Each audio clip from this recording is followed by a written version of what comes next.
spent a fair amount of time in the first workshop about this first part, which was, we know a lot of graduate students and postdocs don't know what they're going to do when they finish their training.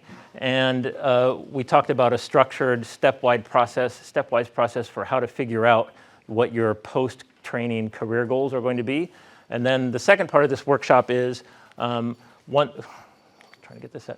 you have an idea about where you're headed with your career after your training, how do you set some steps in the next year in order to get there? And that's really what the IDP is a set of action steps in order to help you move forward in your career. We know that for those of you that have been doing IDPs, sometimes an individual development plan, if it's like dictated by your PI, is, how are you going to make progress in your research? How are you going to get that paper out? How are you going to get this set of experiments done? But my definition of a good IDP is that all those activities that you're doing and that you're planning need to have some direction so that they help you achieve a career outcome. We know that a challenge from a lot of our students, this is based on some research we did with our student population at UCSF, is that they don't know how to confidently choose a long-term career goal. Your research training, we did a long survey of our student population, and they're like, actually, I'm getting really good research training, and I'm happy with the skills that I'm developing in lab, and the fact that my PI is a good mentor for being a PI in the future, if that's what I'm going to do. And that's what your research training should do. But if I'm going to move into a different career path, I don't know how to find resources about that. I don't know how to choose one path that's better than the other. Even if I did learn about all the different careers that are available to me as a PhD level scientist, I don't have confidence that one's better than the other. I know that if I'm going to stay on the academic research career path and be a PI, that my mentors are my role models for the future. But what if I'm going to be a science policy person or an intellectual property attorney? I need to get new role models that will help me move forward in my career, and I don't know how to do that. And then a lot of our students and postdocs are surprised to learn that all careers are competitive. I'm sure everyone hears that it's difficult to be a PI in the future, and it's challenging, and it can be very rewarding, but the odds are against you because not that many people become research PIs. But all careers are competitive, and you need to spend some time while you're a student or postdoc gaining the skills, building your resume so that when you finish, you're ready to be successful in that next step. And when we started getting all this feedback from our students about the concerns they have about their post-training opportunities, this is when we started trying to come up with a structured career planning and goal-setting process that we call an individual development plan. And it's IDP. Doing an IDP should be both a process and a product. So the process should include several steps where you're first taking a look backwards. How have my skills developed in the last year? What are my values? In other words, what rewards or outcomes do I want from my career in the future? And are those different from what they were in the past? What tasks do I like to do and which ones don't I like to do? Those are your career-related interests. And then after you've sort of assessed your skills, values, and interests, learn as much as you can about the career opportunities that are available to you as a scientist so that you can make an informed decision based on this data that you've generated about yourself about which career is the best for you. And then once you pick a career path for your future, set goals that will both move you forward in your research now and also help you achieve the long-term outcome that you want.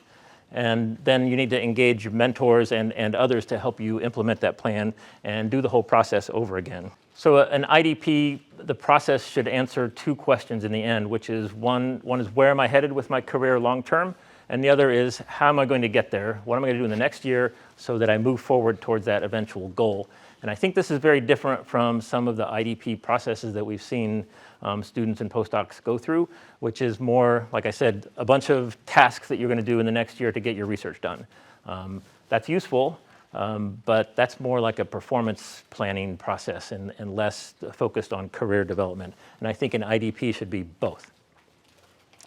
A good IDP product in the end, so all these steps that you do, The process should lead to some kind of a written set of goals mapped onto a timeline, and that those goals lead to a desired career outcome. And most people find it helpful to make broad goals. So I'm going to learn more about industry trends. I'm going to improve my crystallographic skills. I'm going to attend a Gordon Research Conference, and then breaking those down into action items. And so that's what we're going to do some today, is learning how to set good goals by going through this process. And a good IDP should include a combination of project goals. So the orange one, what are you going to do in the next year in lab to make sure you're advancing towards finishing? But then also skills development. What skills do you need to build and how are you going to build those? And career advancement goals. What am I going to do to make sure that I'm learning about a career that I'm interested in, or getting the best resume written, or meeting people who are going to help me network in that career? So these three combination of research project goals, skill development goals, and career advancement goals, those are what comprise a solid IDP.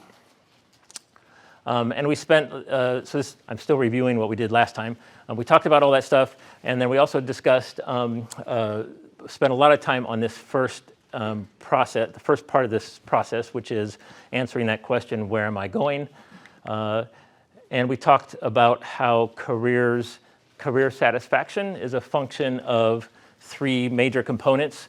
One is skills, another is interests. And these are both about the tasks involved in a career path. So if you think about your current work, for example, as a researcher, you go to work every day in your lab and you do a bunch of tasks, and some of them you're good at and some of them you're bad at. You need to get better at. Some of them you don't care that you're bad at them because you never need those in the future. But those are the skills, so the tasks involved in a job on a daily basis.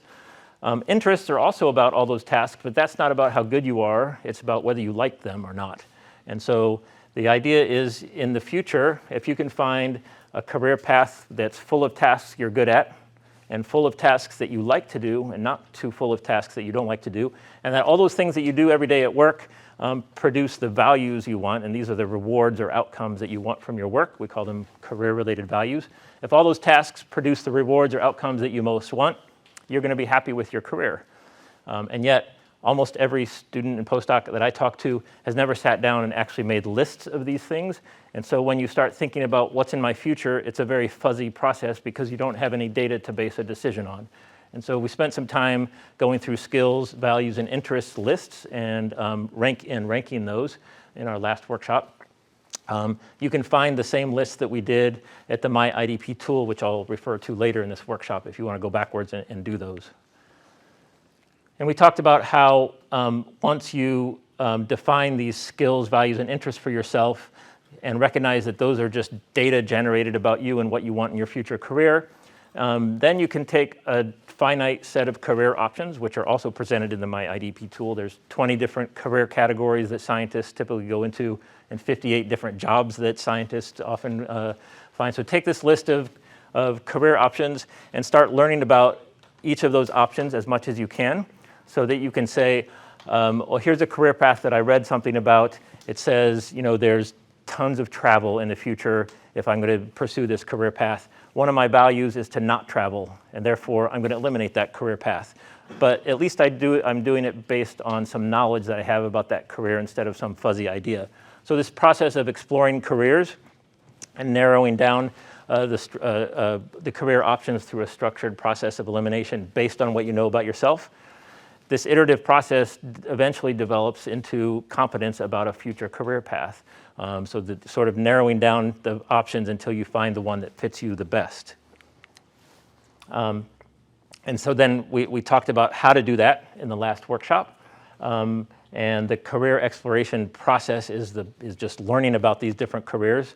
And we talked about, if you go to the myIDP tool, which is at this address at the top, you can take these skills, interests, and values assessments, and then the tool actually has an algorithm that will take your skills and interests and suggest some careers that you might want to first start exploring based on how your skills and interests match. And we spent some time in the last workshop explaining how that algorithm works. If you click on a career path and the skills or interests match, you can see how your results from these ratings map against a bunch of career experts that we surveyed about these careers. So that can tell you like where you need to develop your skills or how close your interests match to what the experts feel are a match for these different careers. And then we talked about how to learn more about these different careers through a structured process of activities that will help you move forward. And there are tons of opportunities for you to read about careers, attending events about careers, talking to people and doing informational interviews, which we talked about, and then getting experience. And if you wanted to jump into this process about reading about careers through the myIDP tool, you can click on Read About Careers, and you can find out that if you don't know about science writing careers but you want to learn, click on the Read More section, and you'll be taken to a bunch of articles that you can link through and learn quickly about the differences between the different types of science writing careers, for example. We talked about LinkedIn, and this mapped to the homework assignment, which was LinkedIn is a place where everybody thinks, I'm going to build my LinkedIn profile and the world is going to find me. We talked about how to use it for career exploration and answer questions that you might have about careers. An example would be if you start looking up people whose profiles have character strings in it that you're interested in. So if you want to learn about business science careers and you want to be an investment banker, look up 10 people who have PhDs, are investment bankers, and that'll start reading their career profiles from the bottom up, and you'll start to see how they might have gotten there. In this person's case, she went from being a postdoc, doing her PhD and doing a postdoc, to being a scientist in a biotech company. After only 9 months, she became a research associate at a big investment bank, and she sort of moved up the ranks quickly, you can see. And if you keep looking through her profile, you'd see that she completed a whole bunch of investment professional certifications before she made this jump.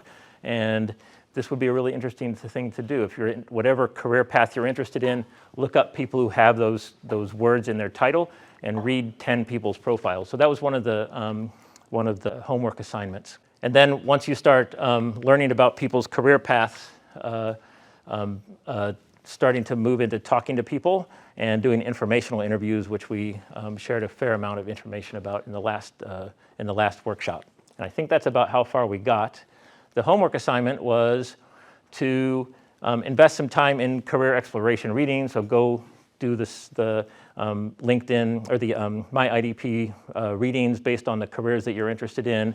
Look up job postings to identify, okay, I think I want to be a scientist 1 in a biotech company when I finish my postdoc.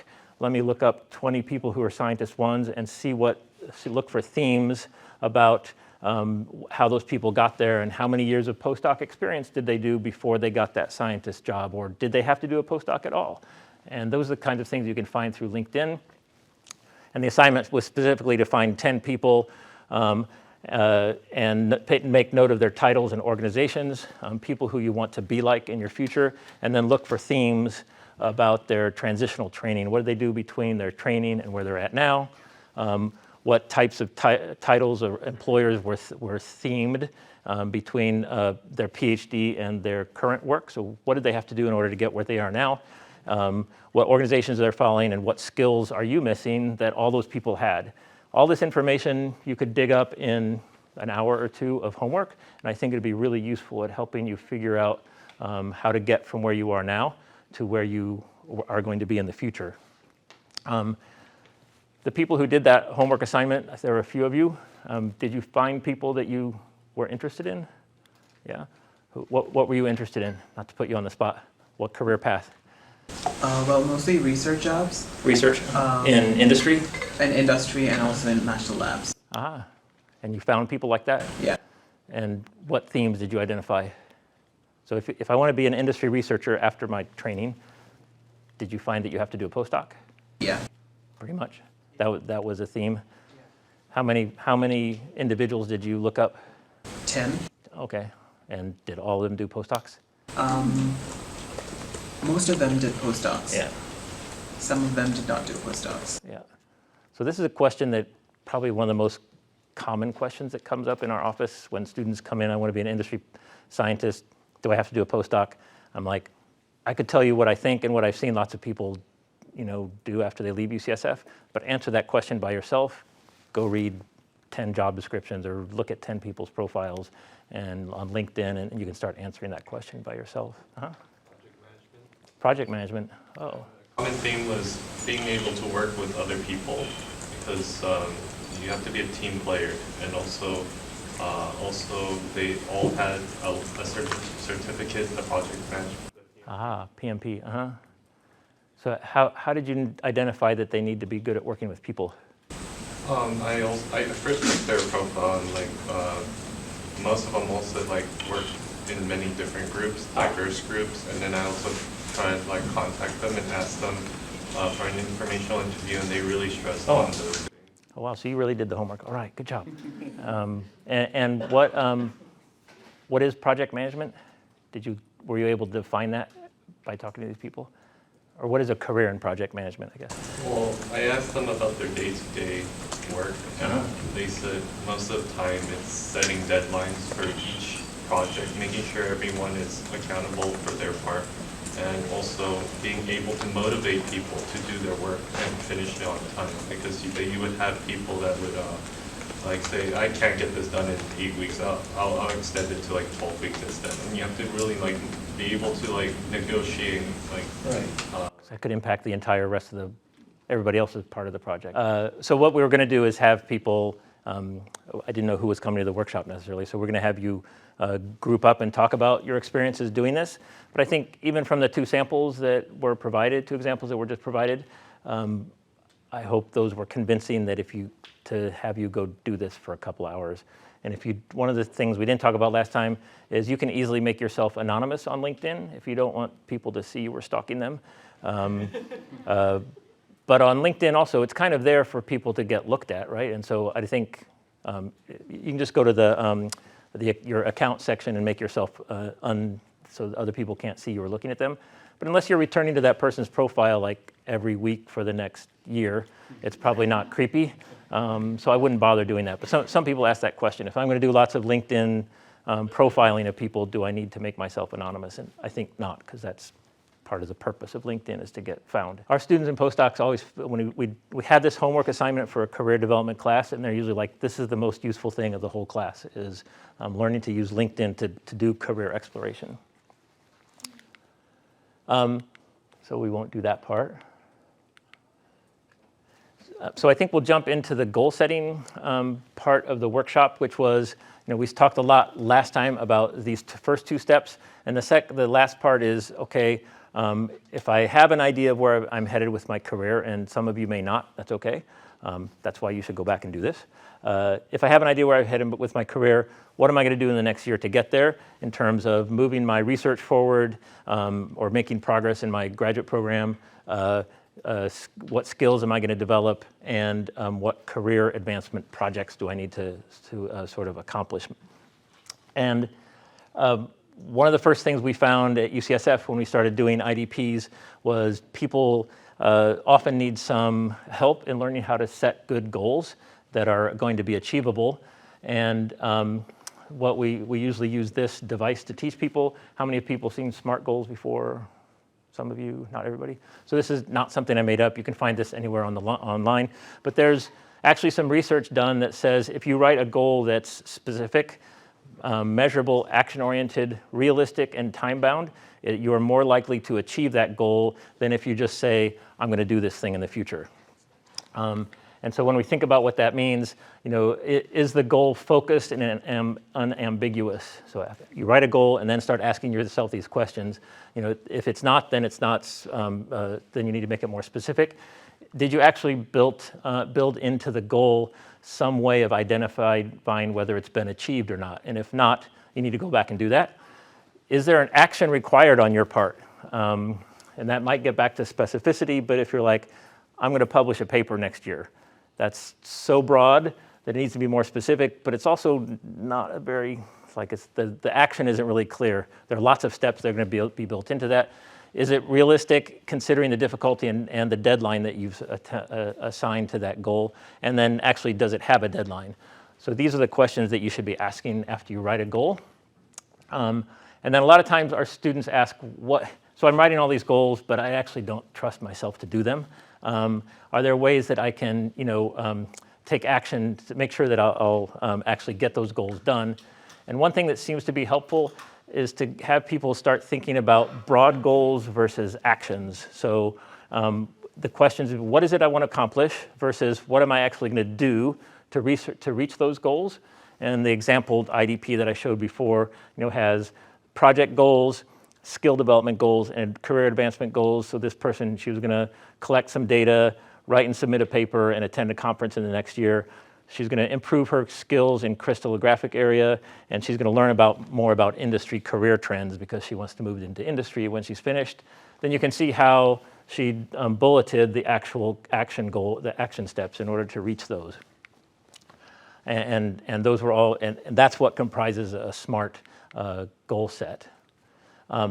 So what we're going to do, so we moved into the goal setting phase of this part, and as I mentioned, people's IDP should have skill development goals, career advancement goals, and how am I going to finish my research or advance in my program goals.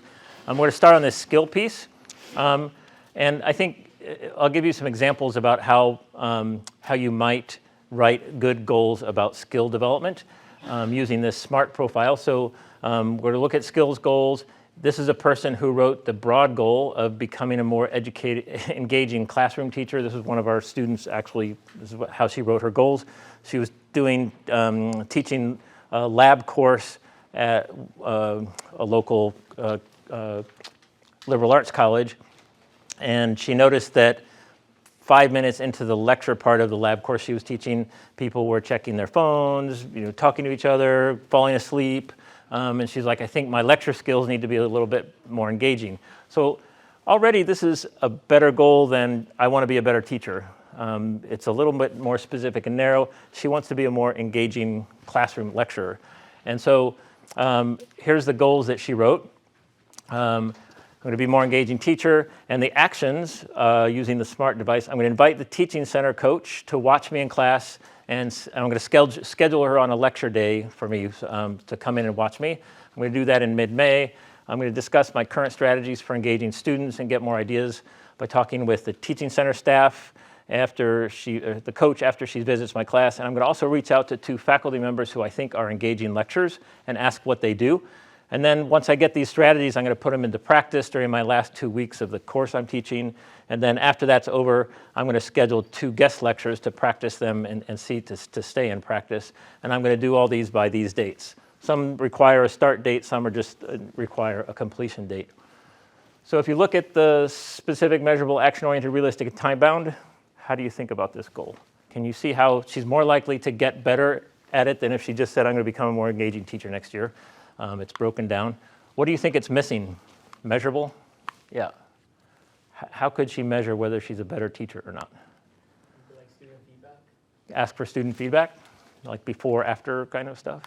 You could invite the teacher, the coach back in again after and say, hey, am I better than I was? She could count the people sleeping before and after. All kinds of things she could do, but she didn't build that into her process, right? So we talked about I'm going to pass out one of these sheets for you to fill in. Accountability and measurability kind of go together. And so a lot of times people are like, I'm writing these goals. I don't trust myself to actually get them done. Maybe I should build some accountability into it. And so her PI's name was Deneb. I'm going to tell Deneb that I'm trying to improve my skills, and I'm going to ask her to check with me how it went. So this isn't actual measurability, but it's more likely to be done if you tell your PI you're going to do it and you want them to check with it. It doesn't have to be her PI. Her PI was a very supportive person who was interested in this. It's still kind of missing the measurability part. And so when she finished, she said, the student feedback part, she's going to look at her teaching evaluations from last year's class and this year's class. And there was an item on it on the teaching evaluations called Professor Communicates Material Effectively During Lecture. She's going to look at whether she improved in that area from one course taught to the other, and she's going to report that out to her PI. So this alone was a pretty good, pretty well-written goal, but even better if she builds some accountability into it for, I'm going to report out to someone else, and I'm building in the measurability part. So I think this would be a really good goal. I think she would do it if she wrote it like that. So I'm going to give you guys a chance to write your own skill development goals, and then we'll talk about those goals and how to get better at them. Pick 2 skills that you'd like to improve. The instructions are on the sheet that you have, but pick 2 skills you'd like to improve and use the SMART principle to fill those out. And then we'll move on. So what I'd like for you to do is see if you can work on helping each other improve your goals. Get with a neighbor or 3 people at the most, or else it just takes too long to process. So 2, 3 at the most. Share the skill area you want to improve, the broad goal, and how you've broken down into action steps. And then have your partner give 2 kinds of feedback. One is, how could the goal be more SMART? So how could it be more specific, more measurable, more action-oriented, more realistic, or and is it time-bound? But then also, help your partner come up with new action items or new methods for improving that skill. And the feedback we get from this exercise is always that, wow, I got all kinds of advice from my colleagues that I hadn't thought of in terms of helping with this. So share resources, share ideas, and then move to the next person. We'll give you like 2 minutes per person at the most, so we'll move on in about 4 minutes. As I mentioned before, I want to make sure that we promote a balance of types of career goals, so that you're not just thinking about your skills, which are probably mostly oriented towards advancing your research or getting you through your program. We don't want you to just think about tasks that you're going to do to get through your program. We also want you to think about career development goals. And this part, our students tell us it's a little bit fuzzy, like how is career advancement different from anything else? So we have kind of a list of goal categories that you might start thinking about including. But I do think it's important as you're doing these annual plans, have something in there that's longer term goal. So I'm going to expand my network and meet people in a particular career path, and I'm going to define how I'll meet them. I'm going to learn about some career options. Well, which ones are going to career paths are you considering? What are you missing in terms of your knowledge base, and how are you going to acquire that knowledge about that career? I'm going to get some experience in that career. I'm going to take a course or do an internship that would make me more qualified when I finish my PhD or my postdoc. I'm going to work on my job search strategy. I'm going to prepare resumes and cover letters. I'm going to get ready to interview. I'm going to get ready to negotiate my compensation, which you all will be able to do at some point in your careers. So these are some categories you might want to write down. If you go back to this idea of going from the broad goal to the action, some examples of career advancement goals might be, I'm going to learn about industry careers from that person, and I'm going to do it before April.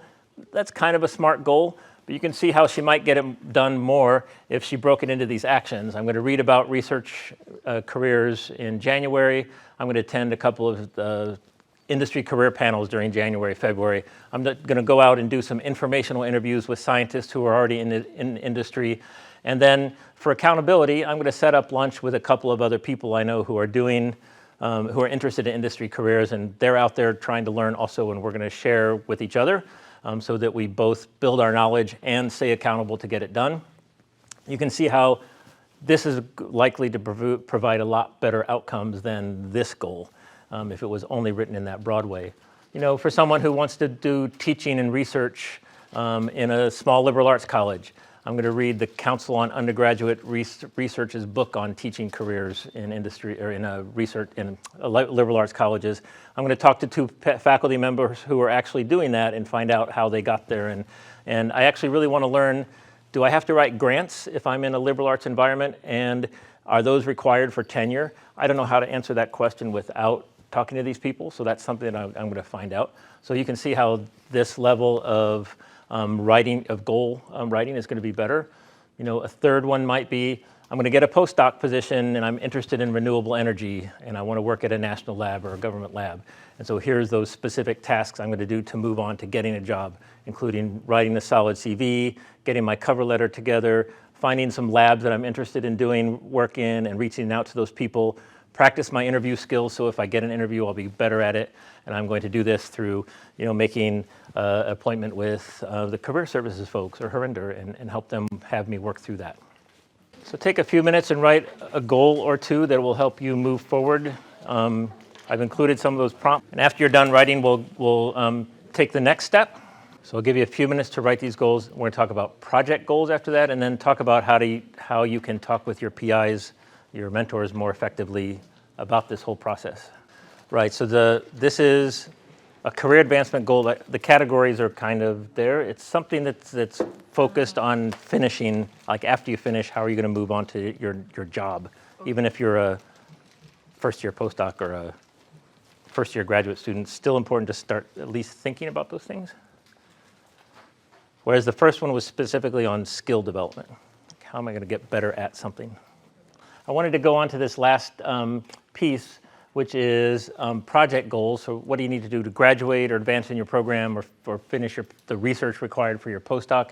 And the same thing kind of applies here, is that we see people writing these real broad goals and then that's it. And yet these things tend to not get done. But you can see how things like I'm going to write a paper can be easily broken down into at least these sections, and you could put deadlines on those.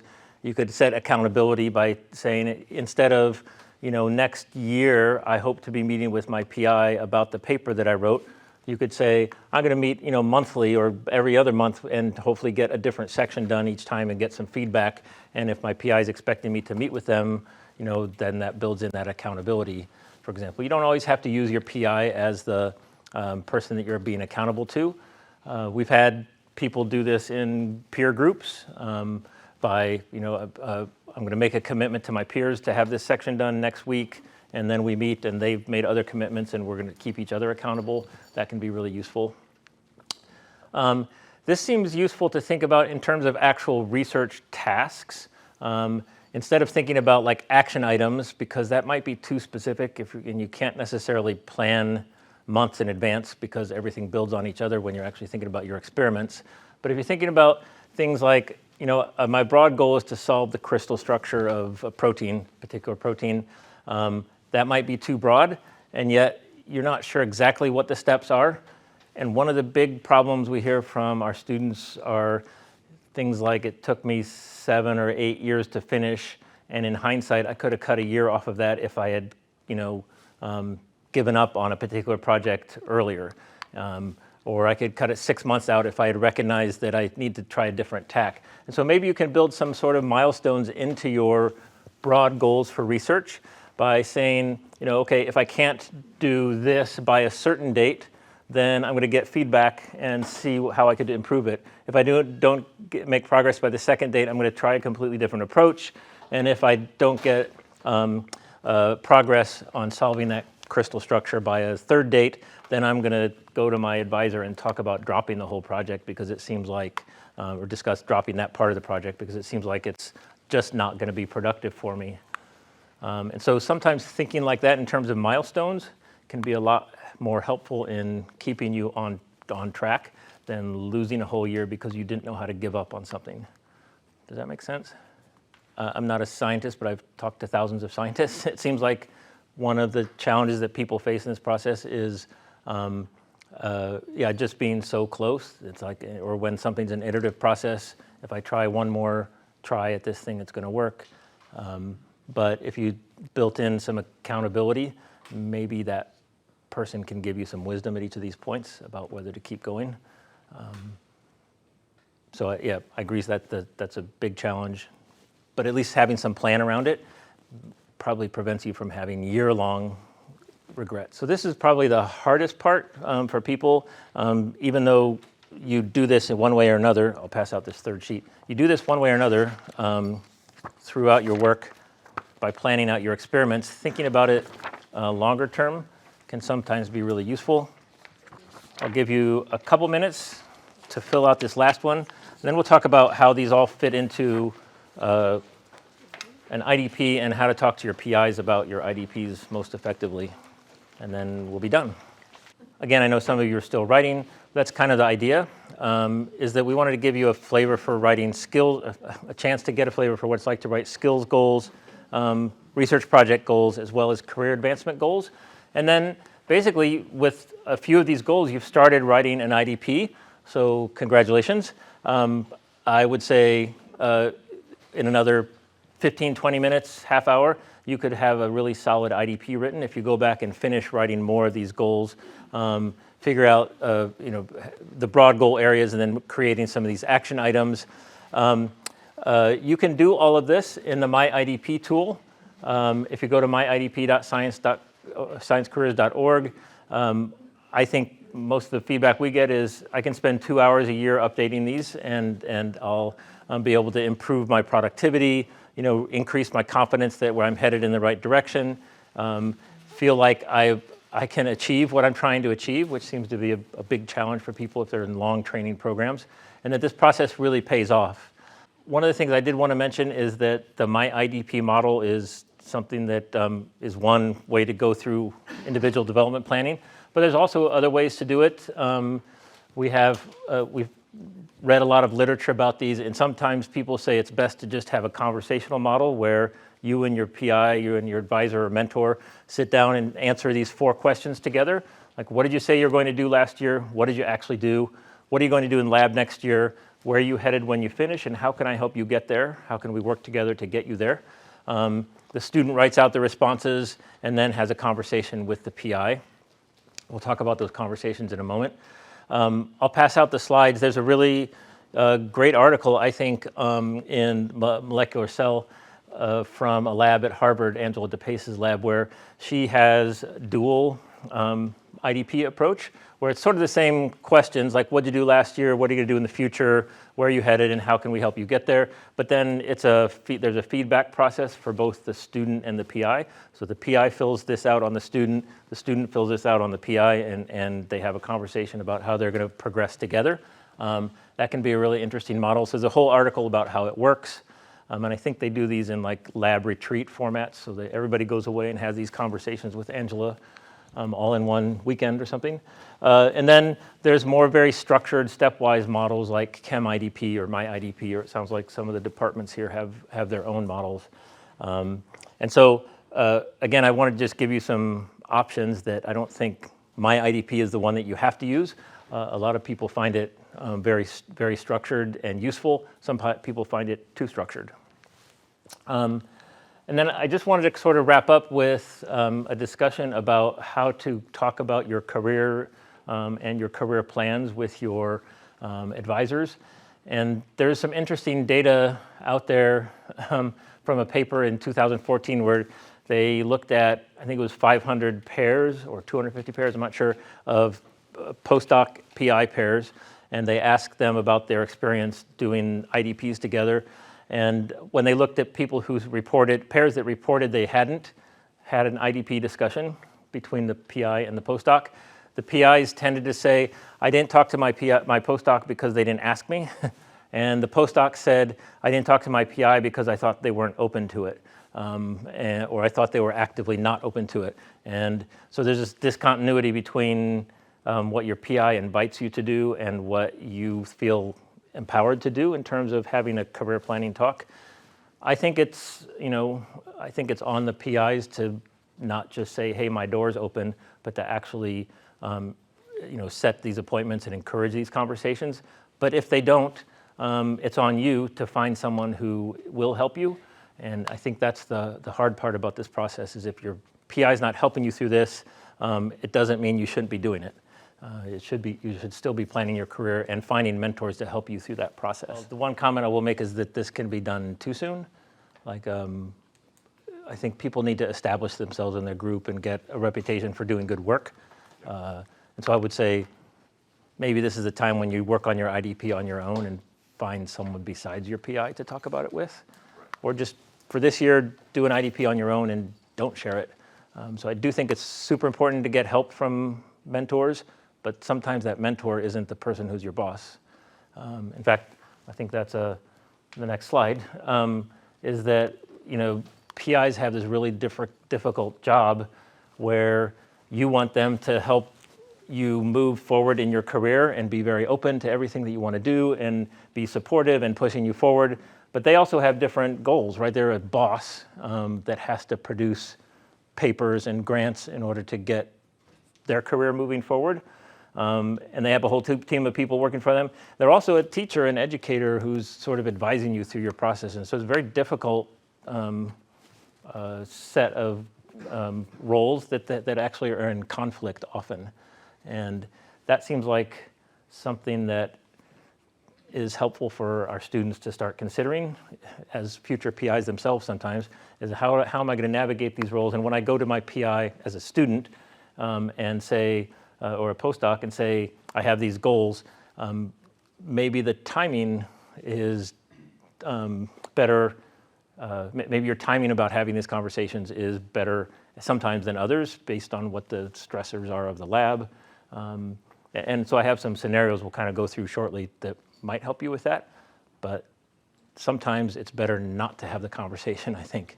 Yeah. So that actually brings up a really good point. If you're using the myIDP tool specifically, you can, at the end of the tool, you can print out like everything, which if you print everything out, probably takes like 6 or 7 pages. If you like PDF that to your boss and say, hey, can we have a conversation about this giant book that I just created about myself? They're going to be like, whoa.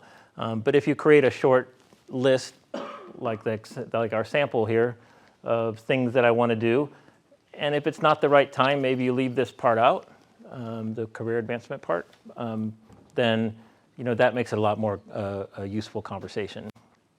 Just some general points that we think will make this process more useful is make it a timely appointment. So I think maybe that's getting at the discussion that we just started to have, which is use your best judgment about whether you should be having that conversation about your career in your future now. Maybe make sure that it's not part of other lab meetings. If you have a normal one-on-one with your PI, make it a separate meeting from that, because your one-on-ones, you probably have the habit of talking about your research only, right? And so if you come in and like, hey, I'm going to talk about my future, and your PI has all these items they want to talk about with your PI, or with your research, that's already a disconnect. So let them know that you want to have a separate conversation. Sometimes going away from the lab, we'll have a cup of coffee with your mentor would be useful. Start out with something positive, especially if you're asking to do something that you're not sure they'll approve of.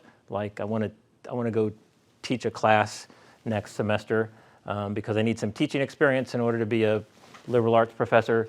I really enjoyed my last year in the lab. I feel I made a lot of progress on this project, and there are some things that I want to do that will help me move forward in my career as well, and I'd like to talk about both of those. Again, don't share your entire big document. Make a concise outline for the meeting. I guess to the conversation also earlier, know when and when not to share the where am I headed with my career. And that knowing when to share it might be based on advice you get from your peers, from other advisors, from just looking at what's happening in the lab at the time. We had a postdoc who I was talking about just was working on the thing that was going to really move this lab forward, something super interesting. At the same time, he got an awesome job offer from a company in the Bay Area. They wanted him to start really quickly. He didn't try to negotiate for a longer start date, and he told his PI that he was leaving, and he was the only person that could do this technique 4 days before his industry job started. He should have been having that conversation about where he was headed long before that, because the PI was known as somebody who was open to careers. But so in that case, I think the postdoc misstepped, because now he burned that bridge with the PI and probably made it more difficult for people in the future to move gracefully to industry. So at the same time, while that PI is known to people like me to be open to careers, he apparently didn't make it well enough known to his postdocs. So both parties need to be working on this together. But I think your job is to take care of yourself, but also engage carefully and try to find multiple mentors. When you're talking about moving into non-academic careers, if you feel like your PI would want you to do that, use positive language. So we've had students or postdocs go into these conversations and say, I've really been watching what it's like to be a PI, and it seems unattractive for all these reasons. Therefore, I'm going to do this. How not to do it is instead of talking like, hey, I'm really interested in working on drug development and working in a fast-paced team environment, And I think I can find that in industry based on the people I've been talking to. And so I'm going to do some exploration on industry careers. That sounds so much better than I don't want to be a PI because your job sucks, right? Which your PI obviously doesn't think that's the case, or they wouldn't be doing that. So, so don't make it a referendum on their modeling. If there's a list of things that you want to do, try to recognize this role conflict that your PIs have as well. And if it's going to take you time away from the lab to go to career development workshops or take a class in project management skills, recognize that you might need to negotiate some. I'll make sure I take a class, a night class, so that I'm not missing lab, or I'll make up time if I'm going to go teach, et cetera, those kinds of things. I have some scenarios that I think actually might be useful to discuss. These are the idea is maybe put yourself in a PI role and see if you can use their perspective to figure out how you would navigate some of these difficult situations. And the questions that I'll run through with you after I read you this scenario. What are the issues involved? How is the student perspective different from the faculty perspective? How does faculty role conflict enter the situation? What should be done and what language would you use? I'm going to go to this long one, but the actually I think is really an interesting case study. So you're a PI, and you're looking forward to meeting with your graduate student on Monday and talk about their final committee meeting and plans for wrapping up their work. You have some thoughts about potential postdoc labs that they should go to. You want this person to write a manuscript and possibly write a review article in the next year before he defends. Things have been going well. You're optimistic about his final year in grad school. You know that he'll be very competitive for postdocs in the very best of labs. I'm sure all of you have PIs who have these hopes for you. The meeting starts off with some good science discussion. He shared some great data from the last few weeks and had several ideas for next steps. Toward the end of the meeting, just when you were preparing to give him your thoughts on reaching out to some colleagues for postdoc opportunities in the future, he asked for permission to start an internship at the university's Global Health Policy Office, which was going to take up to 20 hours a week out of the lab. He tells you that he plans to apply for a AAAS policy fellowship next June, and that he learned at a workshop that Harinder had on policy careers that doing an internship in the policy arena during graduate school would help make him more competitive for that fellowship. Your student appears nervous about this conversation. The two of you often talk about postdocs, and he thinks you'll be disappointed in him. He'd like for you to be supportive of his career goals, but beyond that, he needs your permission to start the internship. So he had, and this is a true story, the PI has to sign off for the student to be able to do the internship in the university setting. He seemed he was stressed about asking you this, and he had put off the conversation. The internship is set to start next week. You're caught off guard by the conversation, irritated that he'd applied for an internship without talking to you, and stressed about how his shorter work week might impact the renewal of your grant. You're also disappointed that he doesn't want to do a postdoc after all those opportunities you gave him. So PI perspective, I'll have you get into pairs or threes or fours and try to go through these questions for 2 or 3 minutes, and then we'll process. If we go through the questions, what are the issues? First of all, what are the issues? Yeah, I mean, we don't know how open the PI was to it, and I think PIs should be projecting openness if they are, but it could have been done earlier. Apparently, there wasn't an IDP process. That's one takeaway from the scenario, because everyone seemed completely surprised in doing this at the last minute. Whereas if there'd been an IDP happening, this long-term idea might have at least come up, and they might have been talking about how they're going to get there. It's kind of a no-win situation because of that conflict. The PI really needs to push for getting that grant out. What do you think some solutions could be? Can you put this off till next quarter, or can you do 5 hours a week instead of 20 hours a week or something? 20 hours is a lot. So find another person in the lab, like a more junior person, and train them so that they become competent, so that productivity keeps happening. And then someone else in the lab is trained also, which makes it Because it sounds like this person's going to be moving on relatively soon anyway. In the next, find an advocate who can help. Yeah, all good solutions. The goal with this task for you was to, like I said, try to put yourself in the shoes of a PI and also think about solutions. A lot of times when, well, in this case, the student came away thinking their PI was being super unsupportive, and yet the conversation they had didn't actually go to the negotiation point. It was, it was done so late that the PI, immediately got upset.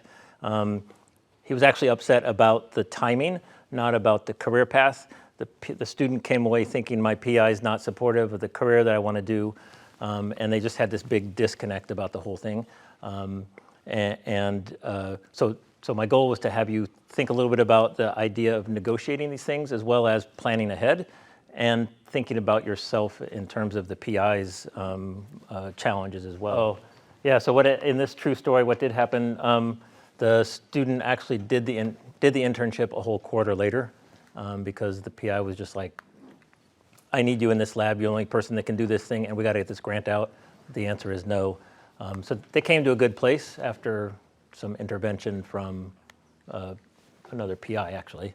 But initially it was like complete disconnect. My PI doesn't want me, he's completely unsupportive of everything, and this PI was like, this person is trying to blow up everything in my lab, and so they had to come back to a settled dispute, a positive settlement on the dispute. So it did end happy, but a lot of things could have been avoided. So good question.